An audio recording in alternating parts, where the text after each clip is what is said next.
กันทั้งวัดนั่งอยู่ในศาลาดีๆน้องทิดาลาวห้องเพลงย่างเข้ามาพากันลุกฮืบขึ้นมัดทุกคนจับโทรศัพท์มือถือเข้ามาถ่ายเอาไว้ทักทายสวัสดี FC แฟนคลับตอนเศร้าๆมื้อนี้อากาศก็ค่อนข้างว่าบ่หนาวปานใดท่านผู้ชมมื้อนี้วันที่4ธันวาวันที่4เดือน12มาเบิ่งอากาศตอนเช้านี่17องศาเนาะโอ้19องศาท่านผู้ชมก็ถือว่าบ่หนาวแล้วเด้19องศาแบบอยู่แบบสบายบ่นุ่งเครื่องก็บ่ต้องจำเป็นจับซิปจับเซิร์ฟบ่จำเป็นต้องจับกระดุมเข้าติดคอแล้วเนาะ ก็ถือว่าโอเคมันจะอยู่ในระดับปกติอยู่ในเขตนครหลวงเวียงจันทร์ก็ได้แสดงว่าช่วงมันหนาวที่สุดคือช่วง 2-3 มื้อหลังนั่นแหละตอนนี้ไปกันยังอากาศแบบนี้แหละท่านผู้ชมนะก็โอเคอยู่ทักทายสบายดีกันตอนเช้าๆมื้อนี้มีเรื่องราวข้อมูลข่าวสารเก็บตกของน้องธิดาลาวที่ไปล่ำถวายให้เจวัดแห่งหนึ่งท่านผู้ชมเนาะแล้วมันเกิดอีกอย่างขึ้นที่ก่อนหน้านี้เจบ่ลาวก็เฮ็ดคลิปเฮ็ดข่าวไปแล้วแต่ว่ามันยังบ่จุใจเฮาบ่ได้เห็นภาพบรรยากาศวิดีโอตัวจริงจนว่ามื้อวานนี้ที่ผ่านมาทั้งเคสีวิไลเนาะซึ่งเป็นศิษย์พี่ของธิดาลาวได้เอาคลิปวิดีโอมาโพสต์ลงแฟนเพจเฮ็ดให้พวกเฮาเห็นภาพบรรยากาศป๊าดโธ่คันสิว่าน้องธิดาลาวบ่แม่นคนโด่งคนดังแต่เสียงเพลงของเมฮันนี่น้องธิดาลาวห้องออกมาและเดินเข้าไปบนศาลาบนกุฏิอยู่วัดแห่งหนึ่งทั้งมวลชนที่ไปทำบุญน้ำกันใส่เป็นชุดขาวเขาเอิ้นว่าชุดพราหมณ์ชุดพราหมณ์ทั้งหญิงและก็ชายทั้งพระสงฆ์องค์ข้าเจ้าโดยเฉพาะคือพ่อแม่ประชาชนที่ไปร่วมบางคนก็ฮู้จักธิดาลาวบางคนก็ยังบ่ทันฮู้จักเทื่อได้ยินเสียงเพลงของเมฮันนี่ลุกขึ้นกลุ่มคนเหล่านั้นก็อายุอานามก็รุ่นราวเข้าเดียวกับเมฮันนี่พุ่นแหละบางคนก็คนหัวลุกบางคนก็ลุกขึ้นมาแล้วก็ซุบซิบโอ้ล้มกันนางเลยเนาะมันเป็นไผมาจากไสเสียงห้องเพลงคือมวนแท้แล้วเป็นหยังคือใส่ผ้าสิ้นแล้วก็มีการตอบกันโอ้อันนั้นเป็นธิดาลาวได้มาจากลงจากลาวโอ้ยเห็นซุบซิบกันว่าเป็นซุบซิบบ่เว้าควรได้ซุบซิบกันถามถึงว่าคนนี้เป็นไผคนนี้เป็นไผส่วนคนที่ฮู้จักแล้วก็พวกเอามือถือมาถ่ายผู้ละหน่วย2หน่วยภาพบรรยากาศตั้งแต่ค่อยติดตามธิดาลาวมาครั้งนี้เป็นครั้งที่2ที่ค่อยเห็นคนหุ้มล้อมน้องธิดาลาวหลายขนาดนี้ครั้งแรกคือตอนน้องธิดาลาวไปขึ้นคอนเสิร์ตอยู่ที่ฝั่งลาวเนาะงานวัดอยู่แขวงสวรรณเขตอันนี้เป็นครั้งที่2ที่คนหุ้มกันใส่กันนอกจากจะจับมือถือเขามาถ่ายแล้วนะมาไล่เนาะทริปมือเต็มมือพอผู้สิวิไลกำไว้ให้ลูกโอ้โหเนาะขออนุญาตจากเจ้าของคลิปไอเคสิวิไลเนาะให้ทุกคนไปชมคลิปนี้สากลเลยจึงว่าพ่อกันในช่วงต่อไปไปชมพร้อมๆกันเลย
ทุกอย่างให้อยู่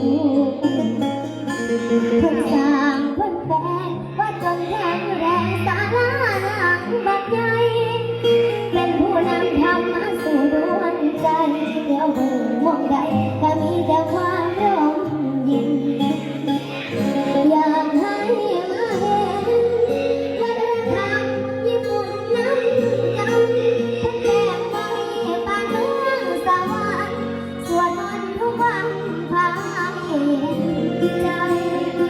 พระผู้สาธิวันปฏิบัติเพิ่นมีบารมีเพิ่นหลายได้อยู่ใกล้เพิ่นสิเย็นกายเย็นใจปรารถนาสิ่งใดสิสมปรารถนาคนถูกโลกฟังคำว่าเมตตาบ่มีภัยเกินเผยแผ่หลักธรรมกายอยู่นำเพิ่นและเป็นผู้ช่วยทำพระพุทธศาสนาเป็นสอนให้ทำดีเพราะเพิ่นเป็นพระดีเปี่ยมด้วยความเมตตา เห็นบอกทุกคนเห็นกับตาแล้วหรือยังแต่กับแปลกเนาะคนหูจักเนาะน้องธิดาลาวขนาดนี้ทั้งวัดเลยแหละห้องอยู่ในศาลาแล้วคนก็เต็มย้อนมาขอถ่ายรูปอยู่น่ะบางคนกำลังนั่งกินข้าวกินน้ำอยู่น่ะต้องได้ลุกมาถ่ายบางคนกับป้าถ้วยเข้าถ้วยน้ำลุกขึ้นมาเบิ่งทานหมู่เอ้าเป็นไผมาจากไสคือมาห้องเพลงอยู่วัดว่าซั่นเด้เสียงคือมวนแท้เป็นเพลงแม่ฮันนี่อีกบ่เนี่ยบางคนก็ตื่นคนลุกเอาแม่ฮันนี่มาตีมาซั่นเสียงก็คล้ายๆกันขนาดห้องอยู่ข้างในแล้วก็ย่างออกมาข้างนอกมายืนอยู่หน้าประตูทางเข้าศาลาป๊าดโถคนก็ตามกันเข้ามาคนข้างนอกก็เริ่มเข้ามายัดจอมอเข้ามาบนศาลาได้บริทานผู้ชม MC แฟนคลับเบิ่งตามคลิปบ่ละโอ้โหเห็นแบบนี้เราค่อยรู้สึกดีใจถึงแม้ว่าน้องบ่แม่นคนโด่งคนดังถึงแม้ว่าน้องบ่มีงานทุกมื้อแต่ค่อยก็รู้สึกภาคภูมิแล้วก็ดีใจใส่ชุดใส่ผ้าสิ้นลาวเข้าวัดแล้วก็ห้องเพลงถวายเสียงเฮ็ดแบบนี้ไปเรื่อยๆโลดเด้อเนาะเฮ็ดแบบนี้ไปเรื่อยๆเข้าทางวัดเข้าทางธรรมแล้วกระแสคนฮู้น้องธิดาลาวก็จะบอกต่อๆกันไปโด่งดังผู้นี้ทายผู้นั้นทายก็จะเอาไปโพสต์ลงคนก็จะเข้ามาถามเจ้าของคลิปอ๋อนี่แม่นผู้ใดคือห้องเพลงมวลไทยมาจากไสคนลาวว่าซั่นธิดาลาวเป็นคนลาวมาอยู่เมืองไทยคนก็สิฮู้ต่อกันไปอันนี้แหละเฮ็ดแบบนี้ไปโลดๆพอผู้บ่ผิดผู้ใดดอกเอาได้แต่ตั้งความหวังว่าอนาคตอีกปี2ปีน้องธิดาลาวจะมีชื่อเสียงและการงานจะหลั่งไหลเข้ามาเทมากพอแล้วกันสำหรับคลิปนี้เอามาฟังเอามาต้อนกันตอนเช้าเพียงซ้ำนี้เนาะฝากทุกคนกดไลค์กดแชร์กดติดตามให้ได้เพื่อเป็นกำลังใจให้น้องธิดาลาวและพอภูศรีวิไลที่สำคัญอย่ากดข้ามโฆษณาเบิ่งโฆษณาให้จีบ่ลาวเด้อพบกันใหม่ในคลิปหน้าสำหรับคลิปนี้ขอลาทานผู้ชมไปก่อนสบายดี